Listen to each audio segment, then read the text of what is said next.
আজকের এই চমৎকার বিশ্লেষণে সবাইকে দারুণ উৎসাহের সাথে স্বাগত জানাচ্ছি। আচ্ছা, অনলাইন আয়ের জগৎ নিয়ে আমাদের চারপাশে তো অসংখ্য তথ্য ছড়িয়ে ছিটিয়ে আছে, তাই না? এর মধ্যে কোনটা যে আসল আর কোনটা ভুয়া সেটা নিয়ে দ্বিধায় ভোগাটা একদম স্বাভাবিক।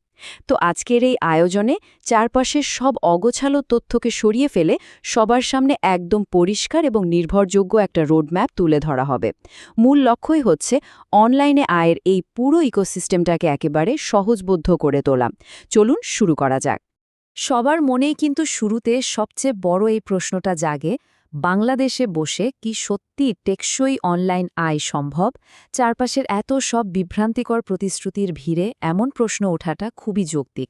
অনেকেই হয়তো ভাবেন, ইন্টারনেট থেকে আয় করাটা কি আসলেই দীর্ঘমেয়াদী কোনো পেশা হতে পারে? এর সোজাসাপটা উত্তর হলো হ্যাঁ, অবশ্যই পারে। তবে হ্যাঁ, এর জন্য কোনো জাদুর কাঠি নেই। প্রয়োজন শুধু সঠিক পথের। আর সেই বাস্তব এবং একদম বৈধ পথগুলো নিয়েই আজ আমরা কথা বলবো। ঠিক আছে, চলুন এবার একটু গভীরে প্রবেশ করি। আজকে আমাদের আলোচনার মূল ভিত্তিগুলো হচ্ছে, প্রথমে বৈধ উপায়সমূহ, এরপর ফ্রিল্যান্সিং ও সার্ভিস, কন্টেন্ট তৈরি ও অ্যাফিলিয়েট, এআই বা আর্টিফিশিয়াল ইন্টেলিজেন্স দিয়ে দ্রুত আয়, টাকা তোলার উপায় এবং সবশেষে নতুনদের জন্য একদম প্র্যাকটিক্যাল কিছু পদক্ষেপ। ধাপে ধাপে পুরো বিষয়টা একদম জলের মতো পরিষ্কার হয়ে যাবে। তো শুরু করছি আমাদের ১ নম্বর পর্ব দিয়ে, অনলাইন আয়ের বৈধ উপায়। আর এর মূল মন্ত্রই হচ্ছে নিজের দক্ষতার সাথে মানানসই কাজ খুঁজে বের করা। একটা কথা খুব ভালোভাবে মনে রাখতে হবে, দক্ষতা, সময় ও আগ্রহ অনুযায়ী কাজ বেছে নিলে তবেই নিয়মিত আয় করা সম্ভব। দেখুন, সবার দক্ষতা বা সময় কিন্তু একরকম হয় না, তাই না? তাই সফলতার প্রথম ধাপই হল নিজের জন্য একদম সঠিক পথটা বেছে নেওয়া। টেকসই আয় কখনোই লটারির মতো ভাগ্যের ওপর নির্ভর করে না। নিজের আগ্রহের জায়গায় যখন পর্যাপ্ত সময় আর সঠিক দক্ষতা কাজে লাগানো হয়, ঠিক তখনই ইন্টারনেট থেকে নিয়মিত এবং বৈধ আয় করা সম্ভব হয়।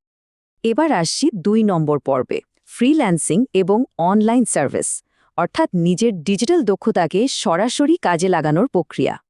শুরুতেই এই বেসিক ভিত্তিটা একদম পরিষ্কার করে নেওয়া ভীষণ জরুরি। ফ্রিল্যান্সিং মানে হচ্ছে অনলাইনে বিভিন্ন ক্লায়েন্টের কাজ করে আয় করা। অনেকেই ভাবেন এটা হয়তো জাদুকরি কোনো উপায় বা স্ক্যাম। না, ব্যাপারটা মোটেও তেমন কিছু নয়।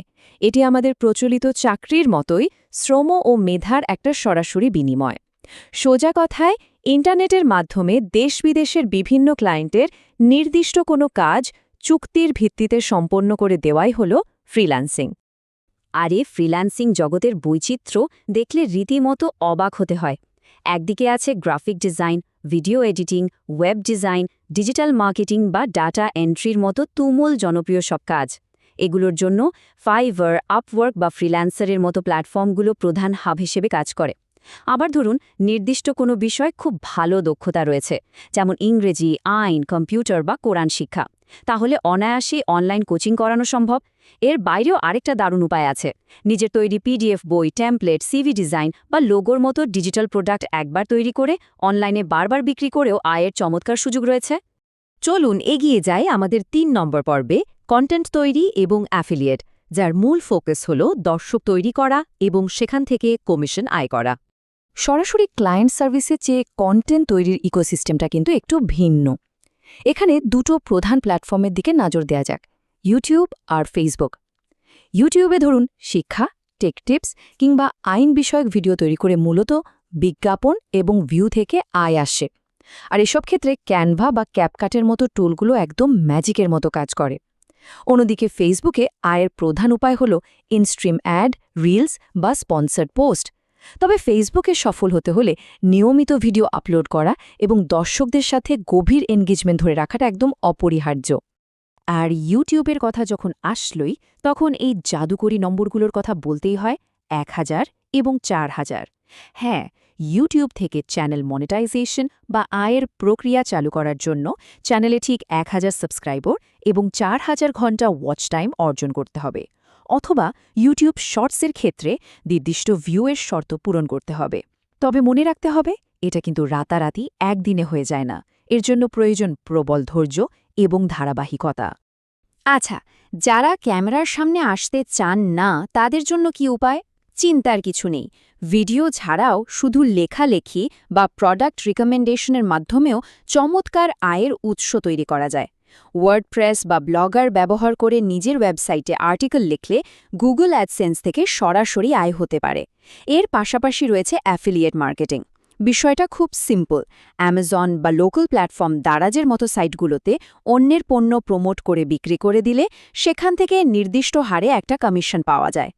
এবার আসছি আজকে সবচেয়ে রোমাঞ্চকর ৪ নম্বর পর্বে।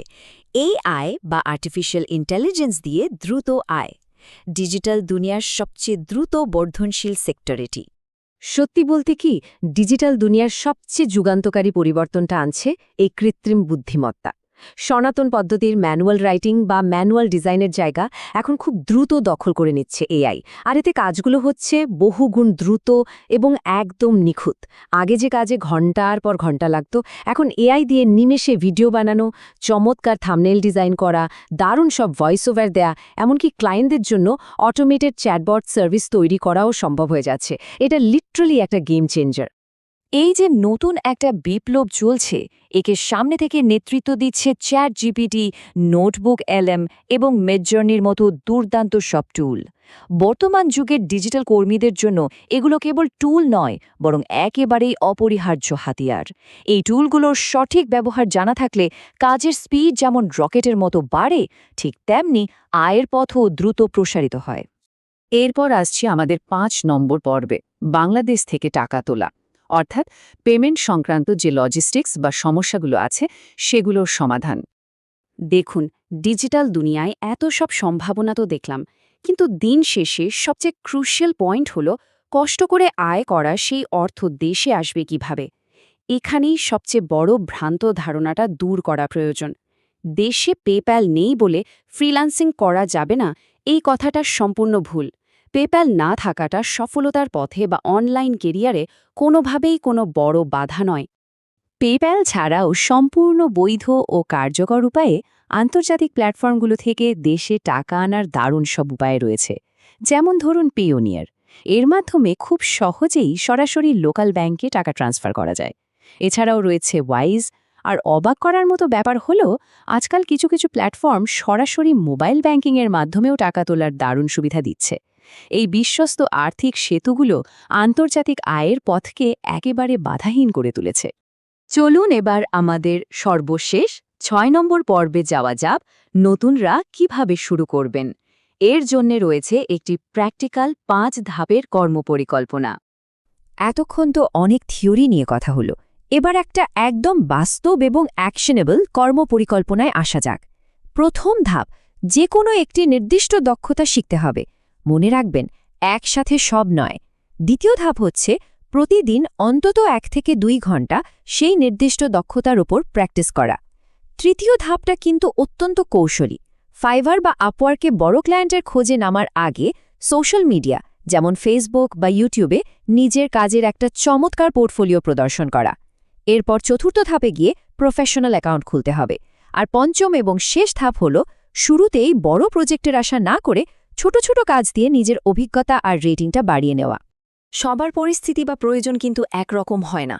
কেউ হয়তো শুধু হাতের মোবাইল ফোনটা ব্যবহার করে শুরু করতে চাইছেন, আবার কেউ হয়তো স্টুডেন্ট হিসাবে পড়াশোনার পাশাপাশি পার্ট টাইম আয়ের উপায় খুঁজছেন, আবার অনেকেই চাইছেন একদম লেটেস্ট এআই বা কৃত্রিম বুদ্ধিমত্তা ব্যবহার করে কাজ করতে।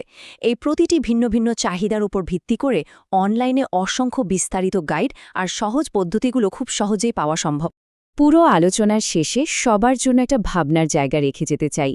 সনাতন ফ্রিল্যান্সিং থেকে শুরু করে ভবিষ্যতের এআই নির্ভর কন্টেন্ট তৈরি, এই বিশাল ডিজিটাল জগতে অসংখ্য বৈধ এবং দারুণ সব পথ কিন্তু খোলা রয়েছে। এখন সবচেয়ে বড় সিদ্ধান্ত হল নিজের আগ্রহ এবং দক্ষতার সাথে মিলিয়ে কোন পথটিতে প্রথম পা ফেলা হবে। নিজের জন্য টেকসই একটি ডিজিটাল কেরিয়ার গড়ার যাত্রাটা শুরু হোক আজ থেকেই। এতক্ষণ আমাদের এই বিশ্লেষণের সাথে থাকার জন্য সবাইকে অসংখ্য ধন্যবাদ।